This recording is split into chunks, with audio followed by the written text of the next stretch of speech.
पुण्यश्लोक अहिल्यादेवी होळकर या जगाच्या इतिहासातल्या एकमेव अशा राज्यकर्त्या आहेत की ज्यांनी कधीही सिंहासनावर बसून राज्यकारभार केला नाही.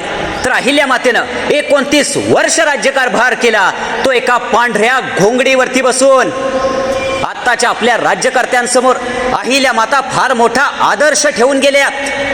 कारण आपल्याकडे आमदार खासदार तर सोडाच, पण साधा ग्रामपंचायतला सरपंच जरी निवडून आला ना तरी त्याला बसायला महागड्या खुर्च्या लागतात, ग्रामपंचायतमध्ये चांगलं फर्निचर लागतंय, फिरायला महागड्या गाड्या लागतात, घालायला ब्रँडेड महागडी कपडे लागतात. त्या सगळ्यांसमोर अहिल्या मातेनं फार मोठा आदर्श ठेवला आहे की बाबांनो, हा राज्याचा पैसा आहे, हा लोकांचा पैसा आहे, तो लोकांच्या कामासाठीच खर्च झाला पाहिजे, हा विचार अहिल्यादेवी होळकरांनी दिला आहे.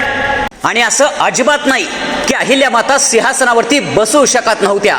त्या काळी हिंदुस्थानमधल्या सगळ्यात श्रीमंत राज्यांपैकी एक होळकरांचं राज्य होतं. पण असं असताना अहिल्या मातेनं कधीही त्या संपत्तीचा उपभोग घेतला नाही.